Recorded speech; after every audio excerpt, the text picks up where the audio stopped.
जय श्री कृष्णा। मैं नारायण भक्ति सुप्रा स्वागत करती हूँ आपका अपने चैनल पर। आज का विषय है शिव बाती और विष्णु बाती जलाने के क्या फल होते हैं तथा सूखी तुलसी की लकड़ी से कैसे लक्ष्मी को प्रसन्न करने का उपाय। तो विष्णु बाती और शिव बाती, ये शिव बाती बनाने का रुई है। ये आपको मार्केट में नहीं मिलेंगे।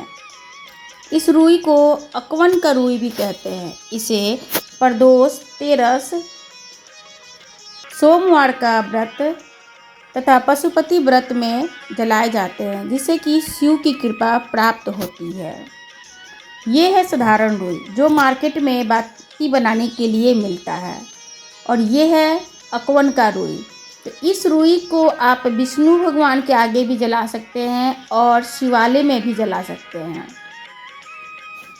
इसकी आप शाइनिंग देखिए, ये कैसी इसकी शाइनिंग है, क्योंकि ये आपको खुद अवेलेबल करना पड़ता है, मार्केट में आपको नहीं मिलता है।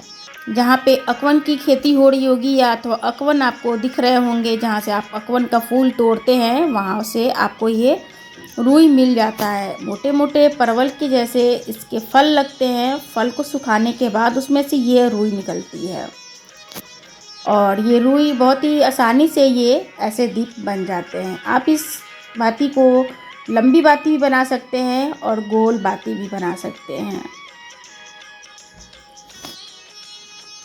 ये लंबी बाती आप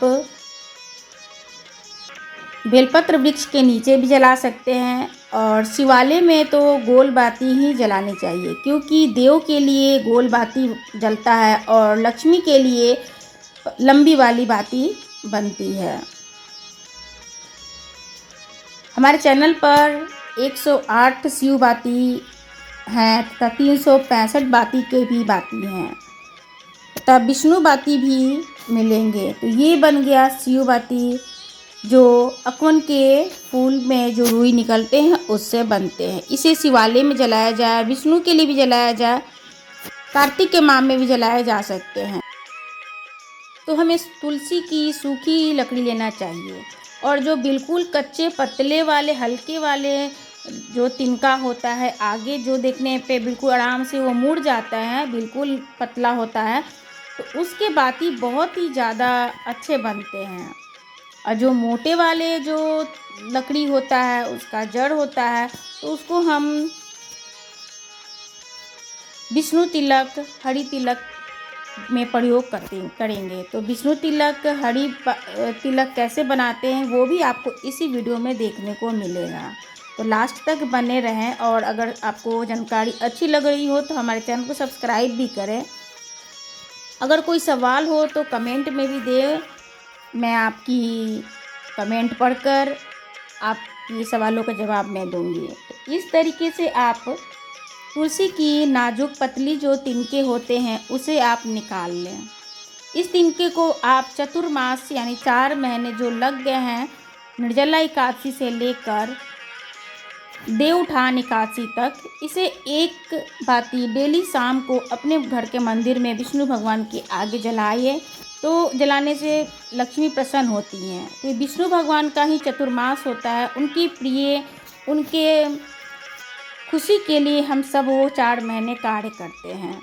इस तरीके से आप पतले पतले 4 या 365 जितने दिनों की आपको बाती चाहिए, आप आराम से बैठकर बना लें, और गिन कर बनाएंगे तो आपका दिन भी आगे पीछे नहीं होगा।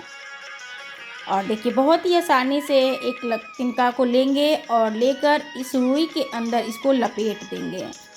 तो बहुत ही आसानी से, बहुत ही सुंदर बाती बिल्कुल अच्छे से रखें और साफ सुथरी। इसी तरीके से आप जितने भी हल्की पतली हरी तुलसी को भी सफाई से ही वाले की भी ध्यान रखें कि वो गंदा ना हो, किसी अपवित्र जगह से कोई टच ना हो। मेरे पास इस तरीके से सर्दियों में तुलसी गल जाती है, जितनी भी तिनके हैं तुलसी गल जाती है, तुलसी के अंदर भरपूर मात्रा में घर पे लगाना चाहिए, जिससे कि हमारे घर से तुलसी कभी ना जाए। तुलसी की लकड़ी पर एक बाती भरी रहे लगा देना है, और उनकी साफ सफाई का ये बहुत ही अच्छी तरीके से बाती बन भी जाती है, और बहुत अच्छे गार्डन में ज़्यादा लगाने पर उनका निगेटिव एनर्जी चतुर्मास लग गया है, 4 महीना आप चाहें तो नारायण को प्रसन्न करने के लिए आप घर के मालिक को भी उठाना है। हमने बना लिया है तो तुलसी, और जलाने की भी प्रक्रिया शुरू कर दी है। तो कार्तिक की जो देव उठान एकादशी आएगी, तुलसी विवाह आएगी, उस दिन तक ये बाती जलाएंगे। कम से कम आप 4 महीना जलाएं, 365 दिन आप नहीं जला सकते हैं तो, अथवा आप 1 महीना कार्तिक में विष्णु बाती ये बनाकर अवश्य विष्णु की प्रसन्नता के लिए जलाएं, क्योंकि कार्तिक में तो हर कोई विष्णु को प्रसन्न करने के लिए तत्पर रहता है। तो आप भी ये काम करें। और चतुर्मास आपको पता चल गया, चतुर्मास भी विष्णु भगवान का मास होता है, तो उनकी भी प्रसन्नता के लिए 4 महीना हम जो कार्य करते हैं वो सब हमें अक्षय फल प्राप्त देता है, यानी अक्षय पुण्य फल की प्राप्ति होती है। विष्णु बाती बनाने से और इस्तेमाल करने से निसंदेह हमारे घर में लक्ष्मी की बढ़ोतरी होती है, संपन्नता बढ़ती है, सुख शांति होती है। और अगर आप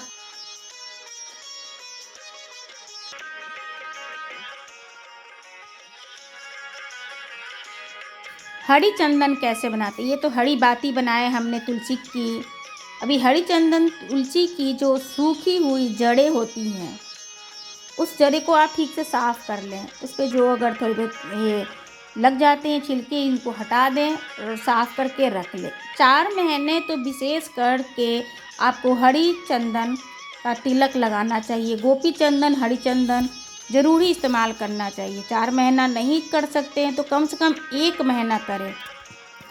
आप नित्य अगर करना चाहें तो आप नित्य भी कर सकते हैं। इस तरीके से तुलसी के जड़ को रगड़ कर आप इसे हरी चंदन बना सकते हैं और बहुत ही आसानी से चंदन की तरह चंदन की बाटी पर आप घिसेंगे तो ये चंदन हमारा हरी चंदन बन जाता है। इसे आप छोटी सी कांच की बोतल में अथवा प्लास्टिक के बोतल में गंगाजल के साथ अगर आप इसको पीस कर रखते हैं तो आपको डेली बनाने की ज़रूरत नहीं पड़ेगी। गंगाजल के साथ बनी हुई हरी चंदन आपको लॉन्ग टाइम तक, महीने 2 महीने तक भी चल जाएंगी, क्योंकि मैंने एक तुलसी और गंगाजल से एक चीज़ बनाया था, वो मेरे पास है, वो बहुत दिनों तक वो चल रहा है। तो इस तरीके से देखिए आपकी ये हरा रंग का ये आपको निकल रहा है। इसे आप जब भी ठाकुर जी को लगाते हैं लगाइए, फिर अपने आप भी लगाइए। इससे आपकी बुद्धि भी बढ़ती है तथा बच्चों को भी लगाने से उनका बुध ग्रह मजबूत होता है, जिससे वो सफलता प्राप्त करते हैं। 4 महीना आप ज़रूर करें। एकादशी से कार्तिक की एकादशी तक, यानी निर्जला एकादशी से कार्तिक की तुलसी विवाह की एकादशी तक आप हरी चंदन का तिलक और हरी बाती का इस्तेमाल नारायण के खुशी के लिए करें और नारायण के साथ साथ लक्ष्मी की भी भरपूर मात्रा में आगमन होगा, आपको महसूस होगा। और अगर आप फलते फूलते हैं तो आप हमें कमेंट भी कीजिएगा, अपना एक्सपीरियंस शेयर भी कीजिएगा कि आपने इन चीज़ों को देखा और आपको रिज़ल्ट कैसा आपका हुआ। इस तरीके से आप ठाकुर जी के चरणों में लगा दें या ठाकुर जी को तिलक लगा दें।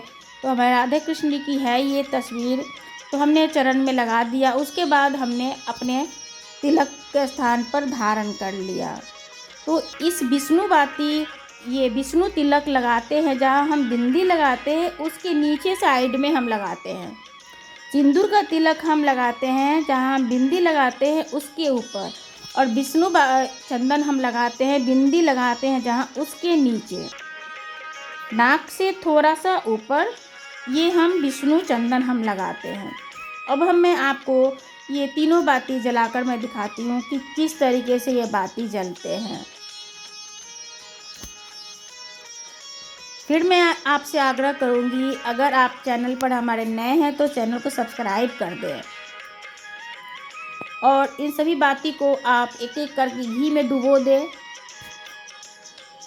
और घी में मैं भी डुबो देती हूँ और अलग भी रखा हुआ है, जैसे घी कम हो जाता है तो डुबो कर रख देते हैं।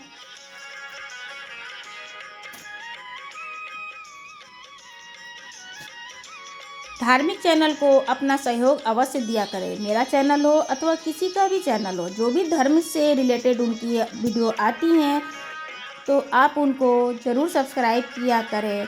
हिंदू धर्म को आगे बढ़ाएं, जिससे कि हमारा परिवार, हमारा समाज मजबूत हो, अपने धर्म की रक्षा कर सके। सभी दीपक में चावल के 2-2 दाने भी अवश्य डालें। चावल के दाने या आप तिल के दाने अथवा फूल, दीपक कोई भी जलाए, शिव बाती और ये दोनों बाती, तो इसमें आपको कुछ अनाज डालना है, या आप काले तिल डालें अथवा सफ़ेद चावल डालें। मैं अक्षत हमेशा कलर करके रखती हूँ, तो मैंने 2-2 दाना मैंने डाल दिया।